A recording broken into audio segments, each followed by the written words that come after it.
Hello everyone, मैं राजेंद्र श्रृंखला आप सभी का अड्डा 24/7 स्कूल चैनल पर स्वागत करता हूं।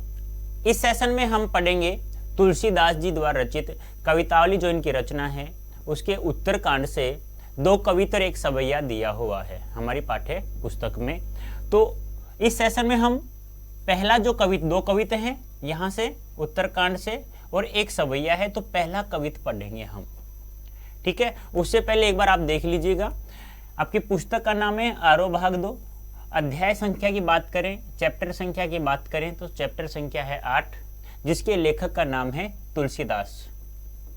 और तुलसीदास जो लेखक हैं, जैसे ही हमें तुलसीदास जी का नाम याद आता है तो हमें भक्ति काल भी याद आता होगा, क्योंकि भक्ति काल को दो भागों में बांटा गया। जीवन परिचय मैंने बहुत अच्छे से समझाया, एक बार वापस समझा देता हूँ 2 मिनट के लिए, कि भक्ति काल को दो भागों में बांटा गया, निर्गुण और सगुण। फिर सगुण को दो भागों में बांटा जाता है, कृष्ण मार्गी काव्य धारा और राम मार्गी काव्य धारा। तो राम मार्गी काव्य धारा के प्रवर्तक किसे माना जाता है? तुलसीदास को माना जाता है। कहा जाए तो जो तुलसीदास राम भक्त कवियों में बात करें तो इनसे यानी कह सकते हैं हम सर्वश्रेष्ठ कवि राम भक्ति काव्य धारा में। इनकी सर्वश्रेष्ठ होने का कारण एक रचना है सबसे, वैसे तो 12 रचना इनकी प्रामाणिक मानी जाती है, ये भी ध्यान रखना। वैसे तो इनकी 12 रचनाएं प्रामाणिक मानी जाती है, कितनी? 12। अब 12 में जो रामचरितमानस है, कौन सी? रामचरितमानस, उसी से इनको सर्वाधिक लोकप्रियता प्राप्त हुई है, जिसकी रचना ये 1574 ईस्वी में अयोध्या से करते हैं, ठीक है। पुस्तक आप दिख ही रही है आप लोगों को, ये कलर आपका चेंज हो सकता है, ध्यान रखना, लेकिन नाम वही है, आधार कोर जिसे कहते हैं, आरोह भाग 2। और अध्याय संख्या है 8 हमारा, लेखक का नाम तुलसीदास है। अब तुलसीदास द्वारा हमारे पाठ्य पुस्तक में एक तो कवितावली के उत्तरकांड से 2 कविता लिए गए हैं और एक सवैया लिया गया है। दूसरा, रामचरितमानस से लक्ष्मण मूर्छा और राम का विलाप लिया गया है। लक्ष्मण मूर्छा और राम का विलाप, ठीक है, जो कहां से लिया गया है? लंका कांड से, रामचरितमानस के लंका कांड से, ठीक है। तो इस सेशन में हम केवल कवितावली के जो उत्तरकांड से लिए गए 2 कवित, एक सवैया, एक कवित की बात करेंगे, पहले कवित की बात करेंगे। अब पहली बात तो हम कवित शब्द के बारे में समझते हैं, कवित है क्या? तो कवित एक छंद है, ध्यान से समझना अच्छे से। कवित एक क्या है? छंद है। और कैसा छंद है? वार्णिक छंद है। कैसा छंद है? वार्णिक छंद है। यदि वार्णिक शब्द की बात करें तो इसमें वर्ण मूल शब्द है और एक क्या है? प्रत्यय है। अब ये जो वार्णिक छंद है, इसका एक और नाम है, इस कवित को, कवित का नाम वार्णिक का नहीं है, कवित का एक अन्य नाम है, इसे मनहरण भी कहते हैं। मनहरण कवित छंद भी कहते हैं, ठीक है। तो छंद वैसे 2 प्रकार के होते हैं, मात्रिक और वार्णिक। अब वार्णिक में यहाँ हमारे 2 कवित और एक सवैया दिया हुआ है, तो जो कवित है वह एक वार्णिक छंद है और इसे मनहरण भी कहते हैं, मनहरण कवित भी कहते हैं। अब ये जो कवित छंद है, इसमें कुल 31 वर्ण होते हैं। कितने वर्ण होते हैं? 31। और प्रत्येक चरण में कुल कितने वर्ण होते हैं? 31। और प्रत्येक चरण में 16 वर्ण पर या 15वें वर्ण पर क्या होती है? यति होती है। यति का अर्थ होता है रुकना, या हम कह सकते हैं ठहराव, रुकना या ठहराव, ठीक है। तो 16वें या 15वें वर्ण पर यति होती है। एक बार वापस देखिए, कवित छंद वार्णिक छंद है। इस कवित छंद को मनहरण कवित छंद भी कहा जाता है। इसके प्रत्येक चरण में कुल 31 वर्ण होते हैं। 16वें या 15वें वर्ण पर यति होती है, अर्थात ठहराव होता है, यति अर्थात रुकाव होता है। और प्रत्येक चरण के अंत में, प्रत्येक चरण के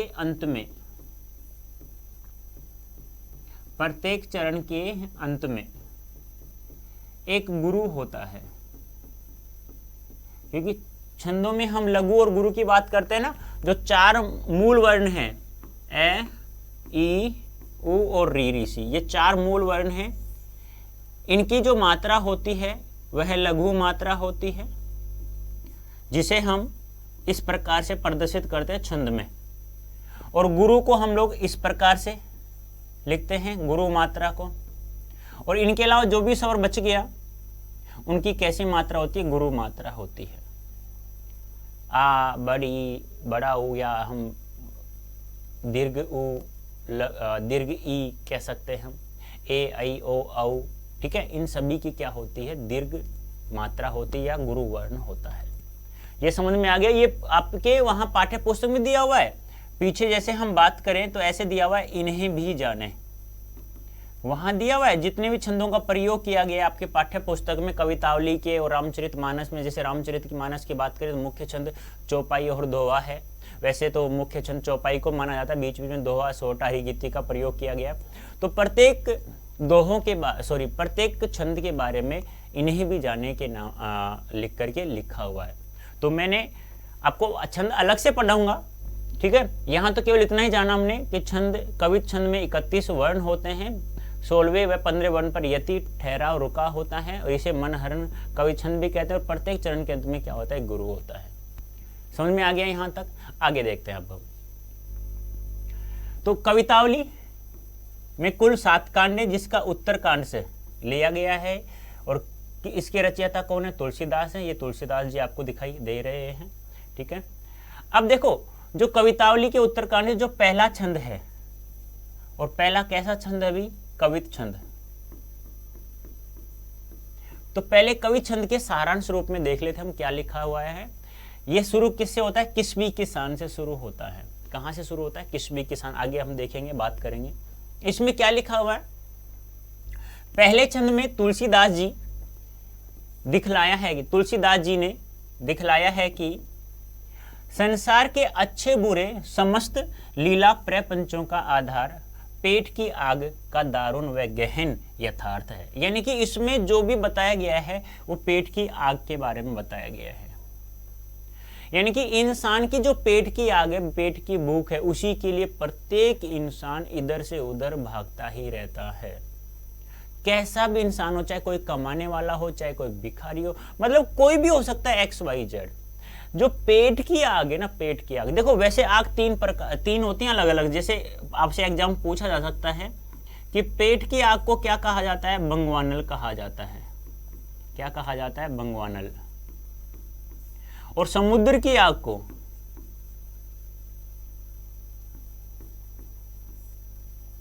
सॉरी गलती से बता दिया बेटा, ये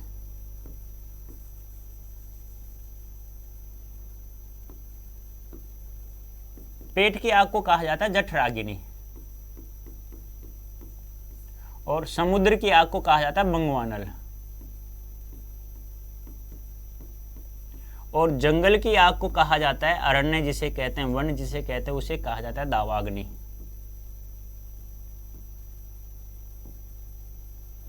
क्या बात है, उसे कहा जाता है दावाग्नि। इसे हम दावानल भी कह सकते हैं, ठीक है। तो यहां जो बताया गया वो जठराग्नि के बारे में, अर्थात पेट की आग के बारे में बताया गया है, जिसका समाधान वे राम रूपी घनश्याम मेघ के कृपा जल में ही देखते हैं। इस प्रकार उनकी राम भक्ति पेट की आग बुझाने वाली, यानी जीवन के यथार्थ संकटों का समाधान करने वाली है, साथ ही जीवन बाह्य आध्यात्मिक मुक्ति देने वाली भी है। कहने का तात्पर्य क्या है? इस कवित छंद में कवि ने पेट की आग की गहनता का, या गहन रूप से जो पेट में आग लगती है, पेट में जो भूख लगती है, उसके कारण से लोग क्या क्या करते हैं उसके बारे में इसमें बताया गया है। फिर कवि ने कहा है कि जो पेट की आग है ना, उसे और कोई भी नहीं बुझा सकता, केवल राम रूपी घनश्याम अर्थात राम रूपी बादल, राम रूपी मेघ ही उसे अपने कृपा जल से बुझा सकते हैं, उस पेट की आग को। ठीक है। और इन्होंने जिस प्रकार से तत्कालीन समय में यानी उस समय में इंसान को जब भूख लगती थी तो इंसान क्या क्या कार्य करते थे, उन सभी के बारे में यहाँ गहन रूप से यथार्थ जो का त्यों इन्होंने कोई कल्पना का सहारा नहीं लिया है, जैसा ही इन्होंने देखा है वैसा ही यथार्थ रूप में लिखा है इन्होंने। बात समझ में आई? तो पहले छंद में पेट की आग के बारे में बताया गया, पेट की आग की गहनता के बारे में बताया गया, पेट की भूख के बारे में बताया गया, जिसे जठराग्नि भी कहा जाता है। और इसका समाधान केवल राम रूपी घनश्याम में या मेघ ही है, या उनका कृपा जल भी है। अब देखो ये है आपका कवित। ठीक है, एक बार मैं इसका आदर्श उच्चारण कर देता हूं, आप भी एक बार साथ साथ में करें। किसबी किसान कुल बनिक भिखारी बाट, चाकर चपल नट चोर चार चेट की, पेट को पड़त गुण गडत चढ़त गिरी, अटत गहन घन अहन खेट की, अठत गहन घन अहन अखेट की, ऊंचे नीच करम धर्म अधर्म करी, पेट ही को पचत बेचत बेटा बेट की, तुलसी बुझाई एक राम घनश्याम ही ते, आग आगी बड़भागी ते बड़ी है आग पेट की। यानी कि कहानी का मतलब क्या है, बड़भागी थे समुद्र की आग आ गया। मैंने बताया ना बड़वांगनी किसे कहा जाता है, समुद्र की आग को जठराग्नि कहा जाता है, पेट की आग को कहा जाता है। अब एक एक शब्द का मैं अर्थ समझा रहा हूं ध्यान से, एक एक शब्द का अर्थ एग्जाम में पूछा भी जा सकता है आपसे। ठीक है, देखो किसबी, किसबी का अर्थ होता है मजदूर, जिसे हम श्रमिक भी कह सकते हैं। ठीक है, किसान कुल, किसान कुल होता है किसान वर्ग, कुल यानी वर्ग। बनिक, बनिक होता है व्यापारी, बनिक होता है व्यापारी। भिखारी, भिखारी। भाट होता है चारण, चारण लोग होते ना जो घर घर जाकर जो लेखा जोखा रखते हैं आप लोगों का, या किसी कोई भी हो संसार में चारण लोग होते हैं। चाकर, चाकर होता है नौकर। चपल नट, चपल नट होता है चंचल नट। चोर, चोर होता है, चार होता है गुप्तचर, या हम कह सकते हैं दूत। चार क्या होता है, गुप्तचर या दूत। चेट की होता है बाजीगर, क्या होता है बाजीगर, या जिसे हम जादूगर भी कह सकते हैं। आ रहा है समझ में? तो एक एक शब्द का ध्यान रखना, किसबी मजदूर या श्रमिक, किसान कुल किसान वर्ग, बनिक व्यापारी, भिखारी भिखारी, भाट चारण लोग, चाकर नौकर, चपल नट चंचल नट, चोर चोर, चार गुप्तचर, चेटकी कहा जाता है बाजीगर को या जादूगर, या जो जादूगर दिखाने वाला था ना उसे। पेट को पड़त, पेट को पड़त यानी पेट के लिए पड़ता है, पेट के लिए पड़ता है। गुण गढ़त, बहुत सारे गुण गढ़ता है, बहुत सारी कलाएं सीखता है, बहुत सारी विधाएं सीखता है। कलाएं लिख देता हूं यहां पर, कलाएं विधाएं सीखता है। चढ़त गिरी, चढ़ता है, गिरी यानी होता है पर्वत, क्या होता है पर्वत पहाड़।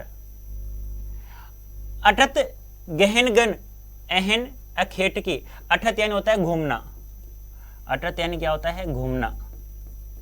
गहन गन, गन होता है जंगल, गहन यानी गहन, गन यानी जंगल। अहन, अहन होता है दिन। अखेट की, अखेट की करता होता है शिकारी, जो शिकार करता है ना उसे। आ रहा है समझ में? लिखना है तो लिखना है, वैसे आगे लिखा हुआ दिया भी है मैंने, वैसे तो मैं समझाने के लिए लिख रहा हूं, क्योंकि मैं आपको पता है ना मेरा उद्देश्य क्या है। जितने समय मैं पढ़ाऊं ना आपको याद होना चाहिए, बस वो मुझे याद करवाना है आप लोगों को। मैं याद करवा दूं, चिंता मत करो, आपको याद भी नहीं होगा फिर भी याद करवा दूंगा मैं। पर आप तो शुरू से लेके एंड तक आपको पूरा का पूरा जितना पढ़ाऊं उतना देखना है, फिर याद नहीं होता फिर मुझे कहना कि सर याद नहीं हुआ। ठीक है, ऊंच नीच कर्म यानी ऊंचे नीचे कर्म, छोटे बड़े कर्म। धर्म अधर्म करी, धर्म और अधर्म करते हैं। जैसे कि मान लो किसी डोगी को यानी कुत्ते को खाना खिलाया धर्म कर दिया, किसी कुत्ते को पत्थर का मारा तो अधर्म कर दिया, वही बात है। पेट को ही पचत, यानी पेट के लिए ही पचते हैं, क्योंकि पेट में भूख लगती है, आग लगती है, तो पेट को भरने के लिए इधर उधर घूमते हैं। बेचत बेटा बेटकी, बेटा यानी बेटा, बेटकी यानी पुत्री यानी बेटी, बेटी। तुलसी बुझाई एक राम घनश्याम हिते, यानी कि तुलसी बुझाई यानी तुलसी बुझाई एक राम घनश्याम की आगी बड़बागी ते, बड़ी है आगी, आगी पेड़, बड़बागी यानी समुद्र की आग, बड़बागी ते यानी समुद्र की आग, समुद्र की आग। ठीक है, आगी पेट की हो गया, आगी आगी आग हो गया, तुलसी बुझाते हैं राम घनश्याम। ये ध्यान रखना बेटा, राम घनश्याम, यहाँ वैसे योजक आना चाहिए, तब यहाँ पर रूपक अलंकार होता है, वैसे भी रूपक अलंकार है, तो हम कह सकते हैं राम रूपी घनश्याम, राम रूपी घनश्याम। घनश्याम होता है मेघ या बादल, मेघ या बादल। ठीक है, हाँ, मैंने एक एक शब्द का अर्थ बता दिया है, आपको याद हो गया होगा, याद नहीं है तो लिखा हुआ भी है, देख लीजिए। कसब या किसबी मजदूर या श्रमिक होता है, किसान कुल कृषक वर्ग होता है, किसान वर्ग होता है, बणिक व्यापारी होता है, बनिया व्यापारी या बनिया, भाट होता है चारण या घर घर जाकर लेखा जोखा रखने वाला, चाकर होता है नौकर या सेवक, चाकर होता है नौकर या सेवक। ठीक है, हाँ, कसब किसबी क्या हो गया, मजदूर या श्रमिक, किसान को हो गया कृषक वर्ग, बनिक हो गया व्यापारी या बनिया जिसे कहते हैं, भाट हो गया चारण घर घर जाकर जो लेखा जोखा रखने वाले होते हैं वो, और चाकर हो गया नौकर या सेवक। आगे देखिए, चार होता है गुप्तचर या दूत जिसे कहते हैं, चेटकी होता है बाजीगर या जादूगर, पेट को पढ़त, पेट के लिए पढ़ते हैं, गुणगणत तरह तरह के उपाय करना या तरह तरह के कलाएं सीखना, तरह तरह के उपाय करना, चढ़त होता है चढ़ना, गिरी यानी होता है पर्वत या पहाड़, अटत होता है घूमना। ठीक है, आप लिख लेना, इनको लिख लिख के याद करना। देखो याद तो करना ही पड़ेगा, बिना याद करे काम नहीं चलेगा। गहन गन, गहन जंगल, अहन होता है दिन, अखेट की होता है शिकारी, कर्म होता है कर्म या कार्य, करी होता है करते हैं, पेट को ही पचत, पेट पालने के लिए मरते हैं या पचते हैं, पेट पालने के लिए मरते हैं या पचते हैं, बचत होता है बेचते हैं, बचत होता है बेचते हैं। हो गया याद भाई? याद तो देखो, अब यहां से ऐसे पूछ लेगा अखेट की अर्थ क्या होता है, शिकार शिकारी, इस प्रकार से, तो ये तो याद करना ही पड़ेगा थोड़ा सा। बेटा होता है पुत्र, बेटकी, बेटकी होता है पुत्री, बुझाई बुझाना, एक एकमात्र या केवल, राम घनश्याम राम रूपी बादल या मेघ, बड़बागीते समुद्र की आग, आगी पेट की आग। ये ध्यान रखना है। जठरागिनी, बड़वांगिनी या भगवानल जिसे कहते हैं, दावाग्नि, दावानल जिसे कहते हैं हम लोग। अब देखो, अब इसका मैं अर्थ बता रहा हूँ, भावार्थ कर रहा हूँ, ध्यान से समझना। अर्थ मैंने बता दिया है, मैं सीधा इनका अर्थ करूँगा। किसबी किसान कुल बनिक भिखारी बाट, चाकर चपल नट चोर चार चेटकी। अब देखो, किसबी मजदूर या श्रमिक, किसान वर्ग, व्यापारी, भिखारी, चारण लोग, नौकर, चंचल नट, चोर, गुप्तचर या दूत और बाजीगर। याद हो गया? देखो, मजदूर, किसान वर्ग, व्यापारी, भिखारी, चारण, नौकर, चंचल नट, चोर, गुप्तचर या दूत, चेटकी, बाजीगर या जादूगर। ये सभी तुम्हें पता है उस समय की तत्कालीन स्थिति के बारे में वो बता रहे हैं। ये सभी अपने पेट के लिए ही क्या करते हैं? कोई पढ़ता है, कोई अनेक कलाएं विधाएं सीखता है, कोई पर्वत अर्थात पहाड़ों पर चढ़ता है। यानी ये सभी वर्ग हैं जो, यानी ये सभी जो लोग हैं, कौन कौन?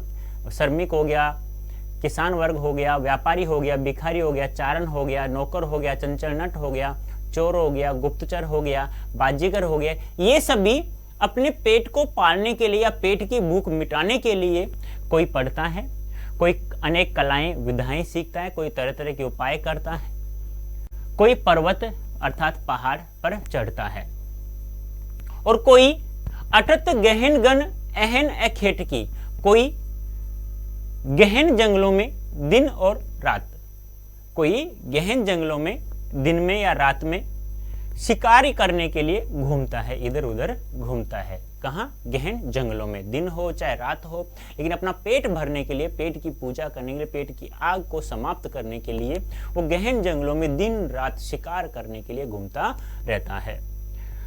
वो अपना पेट भरने के लिए ऊंचे नीचे कर्म करता है, छोटे मोटे कार्य करता है, छोटे मोटे कर्म करता है। धर्म अधर्म के बारे में वह सोचता ही नहीं। अपने पेट की पूजा करने के लिए पेट को ही पचत है, वो सभी पेट के लिए ही पचते हैं। और कुछ लोग तो पेट की आग बुझाने के मिटाने के लिए अपने बेटा बेटी को भी बेच देते हैं। यानी ये सभी अपने पेट के लिए पच रहे हैं, ये सभी अपने पेट के लिए पच रहे हैं। अपने पेट की आग को मिटाने के लिए ये सभी वर्ग कौन कौन? श्रमिक हो गया, किसान वर्ग हो गया, व्यापारी हो गया, भिखारी हो गया, चारण हो गया, नौकर हो गया, चंचल नट हो गया, चोर हो गया, गुप्तचर हो गया, बाजीगर हो गया, ये सभी अपनी पेट की आग को, भूख को शांत करने के लिए तरह तरह के कार्य करते हैं। कोई पढ़ता है, कोई तरह तरह के उपाय करता है, कोई तरह तरह के कार्य करता है, कोई अनेक कलाएं विधाएं सीखता है, कोई अनेक तरह की कलाएं और विधाएं सीखता है, कोई पहाड़ों पर चढ़ता है, कोई पर्वतों पर चढ़ता है, और कोई गहन जंगल में दिन रात शिकारी करने के लिए घूमता है। जब वो अपने पेट की आग को या पेट की भूख को शांत करने के लिए ऊंचे नीचे कर्म अर्थात छोटे बड़े कार्य भी करता है, उस समय वह धर्म अधर्म के बारे में नहीं सोचता है, क्योंकि वो सब अपने पेट के लिए ही बचता है। कुछ लोग ऐसे भी होते हैं जो पेट की भूख को शांत करने के लिए, पेट की भूख को शांत करने के लिए, पेट की आग को शांत करने के लिए यहां तक कर बैठते हैं कि वो अपना बेटी, यहां तक भी विवश हो जाते हैं, वो अपना बेटी और बेटा को भी बेच देते हैं। तुलसी बुझाई एक राम घनश्याम ही ते, आग बढ़बागी ते बड़ी है आग पेट की। अब तुलसीदास क्या कह रहे हैं कि जो यह पेट की आग है वह समुद्र की आग से भी बड़ी है। यह है जो पेट की आग है वह समुद्र की आग से भी क्या है? बड़ी है। अब तुलसीदास कहते हैं कि एकमात्र इसका तो एक ही उपाय, इस आग को तो बुझाने का केवल एक ही उपाय है। वो क्या है? श्री राम रूपी मेघ ही अपने कृपा जल से इस पेट की आग को बुझा सकते हैं। आई बात समझ में? देखो कैसे याद करना है आपको, ऐसे याद करना है। देखो अर्थ याद नहीं है, ऐसे कह सकते हो कि इस संसार में जितने भी लोग हैं, जितने वर्ग हैं, किसान है, देखो उल्टा सुल्टा बोल रहा हूं मैं, किसान है, जादूगर है, नट है, भिखारी है, चंचल नट है, व्यापारी है, किसान वर्ग है, ये सभी अपने पेट की भूख को, अपनी पेट की आग को शांत करने के लिए अलग अलग तरह के उपाय करते हैं। कोई पढ़ता है, कोई पहाड़ों पर चढ़ता है, कोई गहन जंगल में शिकार करने के लिए इधर उधर घूमता है, और कोई इस समय छोटे बड़े कार्य भी करता है, और वह उस समय अपने पेट की आग को बुझाने के लिए वह धर्म अधर्म के बारे में नहीं सोचता है, वह धर्म और अधर्म के बारे में नहीं सोचता है, उसे केवल अपने पेट की भूख शांत करनी है। कुछ लोग तो इस हद तक विवश हो जाते हैं कि अपनी पेट की आग को शांत करने के लिए अपना बेटा और बेटी को भी बेच देते हैं। अब तुलसीदास जी कहते हैं कि यह जो पेट की आग है यह समुद्र की आग से भी बड़ी है, और तुलसीदास फिर कहते हैं कि इसको बुझाने का या इसको समाप्त करने का केवल एक ही उपाय है। वो क्या है? राम रूपी मेघ अर्थात बादल अपने कृपा जल से इसे बुझा सकते हैं, अपने कृपा जल से इसे बुझा सकते हैं। ठीक है, अब देखो एक एक लाइन का वैसे याद कर लेना। श्रमिक, किसान वर्ग, व्यापारी, भिखारी, चारण, नौकर, चंचल नट, चोर, गुप्तचर और बाजीगर, ये सभी अपने पेट के लिए कोई पढ़ता है, कोई अनेक तरह की कलाएं विधाएं, कोई तरह तरह के उपाय करता है, कोई पर्वतों पर चढ़ता है और कुछ गहन जंगल में दिन में रात में शिकारी करने के लिए घूमते करते हैं, शिकार करने के लिए घूमते रहते हैं। वो अपने पेट की भूख को शांत करने के लिए छोटे बड़े कार्य करते हैं, कर्म करते हैं और उस समय वह धर्म और अधर्म के बारे में नहीं सोचते हैं और ये सब अपने पेट के लिए ही पचते हैं। यहाँ तक कुछ लोग यहाँ तक विवश हो जाते हैं, अपने पेट की भूख को मिटाने के लिए, आग को मिटाने के लिए अपने बेटा और बेटी को भी बेच देते हैं। अब तुलसीदास जी कहते हैं कि यह जो पेट की आग है यह समुद्र की आग से भी बड़ी है।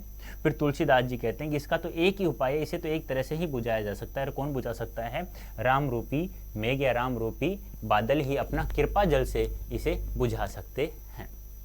आ गया समझ में? अब तो देखो बेटा 3 बार रिपीट भी कर दिया है। मानता हूँ हार्ड है, मानता हूँ आपके लिए कुछ थोड़ा सा ऐसा है कि बहुत ज़्यादा कठिन लग रहा होगा, लेकिन एक एक शब्द का अर्थ आपको थोड़ा सा देखना होगा। नहीं देखते हो तो उल्टा से उल्टा याद कर लेना। ऐसे हार्ड है मानता हूँ, इसीलिए मैं 2-3 बार रिपीट कर रहा हूँ इसे। ठीक है, कर दिया है। अब देख लेते हैं इसका प्रसंग। तो प्रसंग कैसे लिखोगे? पाठ्य पुस्तक का नाम, लेखक का नाम और जहाँ से लिया गया उस रचना का नाम तो लिखना ही है। तो प्रस्तुत कवित या प्रस्तुत पद्यांश हमारी पाठ्य पुस्तक आरोह भाग 2 के अंतर्गत तुलसीदास द्वारा रचित कवितावली के उत्तरकांड से अवतरित है। इतना तो आप लिख सकते हैं। देख लो, प्रस्तुत कवित हमारी पाठ्य पुस्तक आरोह भाग 2 के अंतर्गत तुलसीदास द्वारा रचित कवितावली के उत्तरकांड से अवतरित है। इस कवित में कवि ने कलयुग के प्रभाव का वर्णन के साथ साथ तत्कालीन सामाजिक व आर्थिक दुरावस्था का यथार्थ प्रचित्रण किया। यानी तत्कालीन होता है उस समय, जिस समय तुलसीदास जी ने यह सब लिखा, उस समय इन्होंने जो भी कुछ देखा था, इस समय उन्होंने जो भी कुछ देखा था उसका यथार्थ अपनी कल्पना के द्वारा नहीं, जो देखा है उसी का केवल इन्होंने वर्णन किया है। इसी का इन्होंने क्या किया है? वर्णन किया है। ठीक है, अब उस समय तत्कालीन की जो सामाजिक आर्थिक दुरावस्था थी, बुरी बुरी व्यवस्था थी, उनका यथार्थ उन्होंने वर्णन किया है। इस कविता में तुलसीदास जी कहते हैं कि संसार के सभी वर्ग जैसे मजदूर, किसान वर्ग, व्यापारी, भिखारी, चारण, नौकर, चंचल नट, चोर, गुप्तचर, बाजीगर आदि पेट भरने के लिए अनेक काम करते हैं। कोई पढ़ता है, कोई अनेक तरह की कलाएं विधाएं सीखता है या अनेक तरह के अलग अलग तरह के उपाय करते हैं या कार्य करते हैं। कोई पर्वत पर चढ़ता है तो कोई दिन भर गहन जंगल में शिकार की खोज में भटकता रहता है, इधर उधर घूमता रहता है। दिन रात भी कहते ना, कोई दिक्कत नहीं है, पूरे दिन वह इधर उधर भटकता रहता है, घूमता रहता है। पेट की भूख शांत करने के लिए वे छोटे बड़े कार्य करते रहते हैं और धर्म अधर्म का विचार नहीं करते। पेट के लिए वे अपने बेटा बेटी को भी बेचने को विवश हो जाते हैं। तुलसीदास जी कहते हैं कि पेट की आग तो समुद्र की आग से भी बड़ी है। ऐसी आग भगवान राम रूपी बादल से ही बुझ सकती है। कहने का तात्पर्य क्या है? यहाँ कवि ने पेट की आग यानी पेट की जो दारुण है, भयंकर जो आग है, भयंकर भूख है, उसी के बारे में इन्होंने बहुत अच्छे ढंग से हमें बताया। और उस समय ऐसा बताया, उस समय जैसी स्थिति थी लोगों की, उसी का यथार्थ प्रवर्णन किया है, ना कि कोई कल्पना का प्रयोग किया है इसमें। देखो भी, इसको यदि हमें याद करना है ना, तो कुछ शब्दों का अर्थ तुम्हें पता हुआ होना चाहिए। वैसे वो एग्जाम में पूछ सकता है दोहा दे करके, यानी कविता दे करके, तो पूछ सकता है कि अंडरलाइन कर देगा, कहेगा निम्नलिखित रेखांकित शब्द का अर्थ बताए, इसका अर्थ क्या होता है। फिर क्या करेंगे आप? ऐसे कहानी के रूप में तो आपको याद हो गया होगा शायद। कैसे याद करना है कि संसार का प्रत्येक वर्ग, प्रत्येक प्राणी, देखो इसलिए मैं बार बार इसे रिपीट करूँ, आपके लिए कुछ मुझे पता है कि इसका प्रत्येक शब्द का अर्थ याद नहीं हुआ तो आपको याद भी नहीं होगा। तो क्या कहोगे आप? डायरेक्ट आंख बंद के करना है। कैसे कहना है? देखो मैं जो कह रहा हूँ वो ध्यान रखना, इधर मत देखना किस कोई भी। ऐसा कहना है, संसार का प्रत्येक वर्ग या प्रत्येक प्राणी अपने पेट की भूख को शांत करने के लिए इधर उधर घूमता रहता है। कोई दिन भर जंगलों में शिकार करता है, कोई पढ़ता है, कोई पर्वतों पर चढ़ता है, कोई ऊंचे नीचे कर्म करता है, कोई उस समय धर्म अधर्म के बारे में नहीं सोचता है।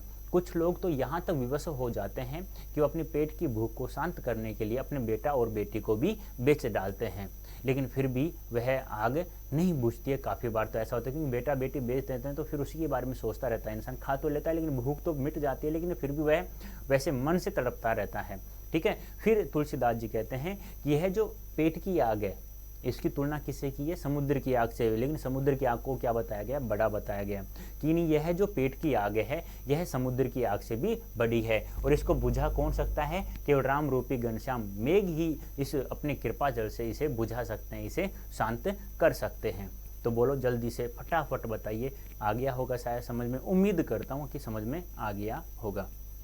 अब देखो, आपको एक बात पता होनी चाहिए, पहले बता देता हूँ कि जो विशेष बाद में देखेंगे, पहले मैं बता देता हूँ। जैसे कि मान लो कवितावली है, पहले तो हमें ये पता होना चाहिए कवितावली किस भाषा में लिखी हुई है? ब्रज भाषा में लिखी हुई है। किस भाषा में लिखी हुई है? ब्रज भाषा में। देखो विशेष के बारे में बात कर रहा हूँ। नंबर 2, हमें ये पता होना चाहिए छंद कौन सा प्रयोग किया गया है? कवि छंद का प्रयोग किया गया है। नंबर 3, आप ये भी कह सकते हैं कि ब्रज भाषा है, कवि छंद है, और एक आया था ना राम घनश्याम, यहाँ पर क्या है हमारा? रूपक अलंकार का प्रयोग किया गया है। किसका? रूपक अलंकार का प्रयोग किया गया है। इतना तो आप कर ही सकते हैं। ठीक है, अब देख लीजिए विशेष भाषा कैसी है? ब्रज भाषा का। एक बात और ध्यान रखना, रामचरितमानस, आपके यहाँ 2 ही रचनाएं, बस 2 को याद रखना काफ़ी है। रामचरितमानस इसे अवधी भाषा में लिखा गया है। और एक ट्रिक्स बता देता हूँ, वैसे याद भी नहीं रहे तो जिस रचना के अंत में तुलसीदास जितनी भी रचनाएं, 12 रचनाएं प्रामाणिक हैं, जिस रचना के अंत में ली है और नी है, ली और नी, एक आ गया त्रि, ठीक है, हाँ, ये एक आ गया प्र, राम आ गया पर्सन, प्रत्रि, यानी कि ली नी, जिस रचना के अंत में या प्र और त्रि जहाँ दिखाई, एक तो रामाज्ञा पर्सन और एक क्या है विनय पत्रिका है, और ली नी इसमें दिखाई देगा। जहाँ पर ये दोनों वर्ण, ये चारों वर्ण जहाँ पर दिखाई दें तो ध्यान रखना वो रचनाएं किस भाषा में रची हुई है? ब्रज भाषा में।